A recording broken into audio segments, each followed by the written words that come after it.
moon is an object that exists in our immediate space. For years, there have been anomalies recorded such as mysterious lights, flashes, and objects that have been seen by astronomers here on Earth.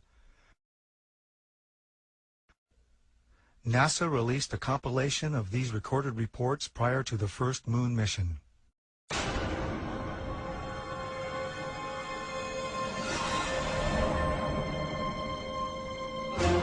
Gemini 70, are you on your 8? Left clear, 7, go ahead. Approach you at 10 o'clock high.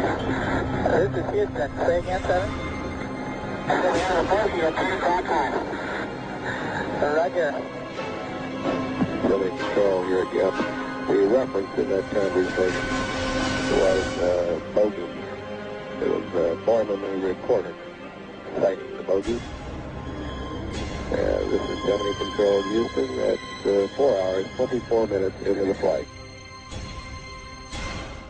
Well, as far as the moon is concerned, I think they found when they got up there that there was already somebody there. And I wouldn't want to say any more than that. But they got out of there and they haven't been back. But I have seen certain documents and read certain reports that indicate that there's somebody already there that knows a lot more than we do and would be willing to run us off if we didn't go on our own. I doubt that we will go to the moon again. It has been argued that the moon could be used as an indicator of extraterrestrial visits to our solar system. Unfortunately, the detection of ET artifacts on the moon is outside the interests of most mainstream archaeologists, as archaeology tends to adhere to a pre-Copernican geocentric point of view. It is generally accepted that the search for alien artifacts on the moon is not necessary because there are none.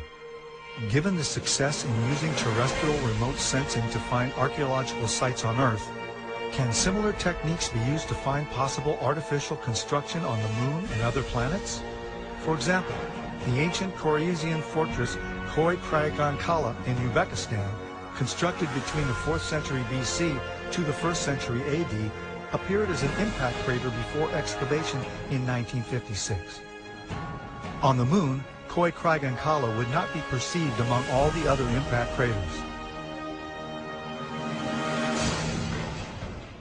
In 1962, Carl Sagan spoke on the possibility of discovering alien artifacts on the moon, stating that forthcoming photographic reconnaissance of the moon from space vehicles, particularly the far side, might bear these possibilities in mind.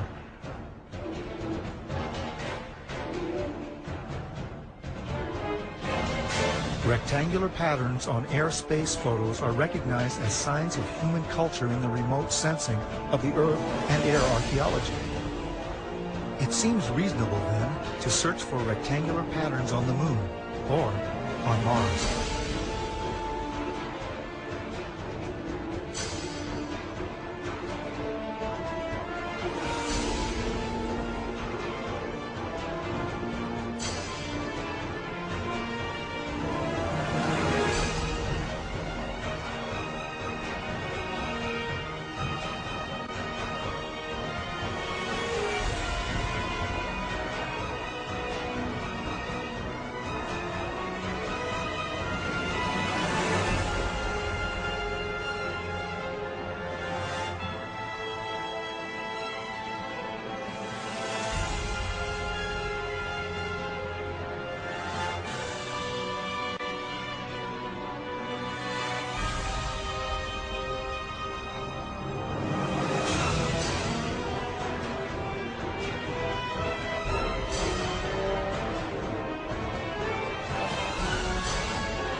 I walked into the photo lab in the restricted area, and this was between missions. One of the gentlemen I had been friends with, and I still talk to occasionally, he pointed to one area of this mosaic. It was one panel of a mosaic with a smile on his face. He said, "Look over there." And I looked, and in one of the photo panels, I saw a round white dot. And at the time, it was very crisp, very sharp lines on it. And I said to him, what is that? Is that a dot on the emulsion? And then he's grinning, and he says, dots on the emulsion don't leave round shadows on the ground. And there was a round shadow at the right angle, at the correct angle, the sun shining on the trees. I saw pine trees. I didn't see a coastline. I don't know where this was. And I said, is this a UFO? And he's smiling at me, and he says, I can't tell you that. I can't tell you that. What I knew he meant was it was, but he couldn't tell me. So I said, what are you going to do with this information? And he said, well, we always have to airbrush them out before we sell them to the public. In 1965, in mid-1965, I was loaned to the Lunar Orbiter Project at NASA on Langley Field. They had problems with a piece of electronic equipment that was bottlenecking their production of photographs.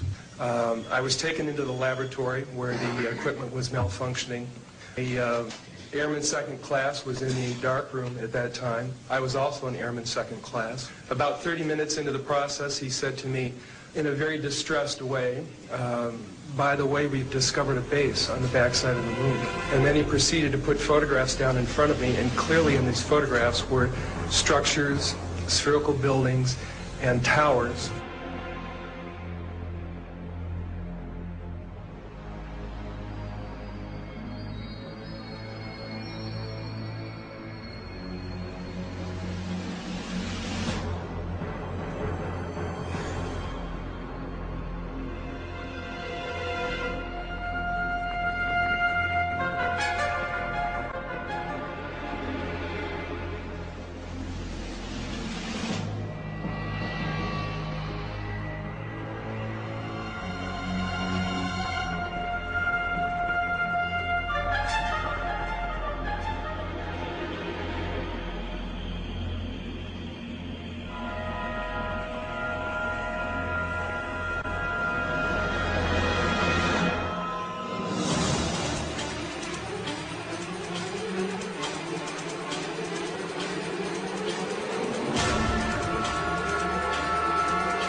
Always airbrush these out before we sell them to the public.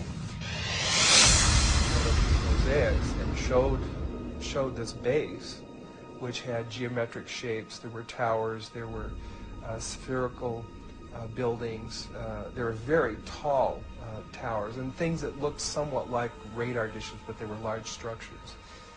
If I compare it to what I'm seeing now, because I do have photographs that have artifacts in them that are similar to what I saw, they're massive. Some of the structures are, half a mile in size.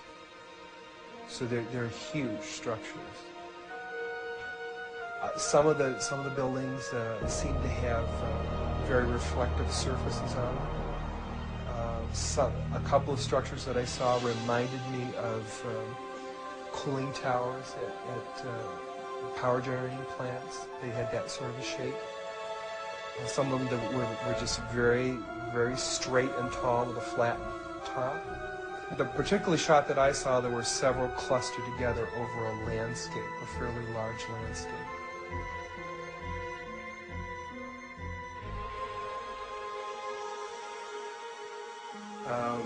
I worked there for 3 more days, and I remember going home and naively thinking, I can't wait to hear about this on the evening news. And here it is, more than 30 years later, and I hope we hear about it tonight.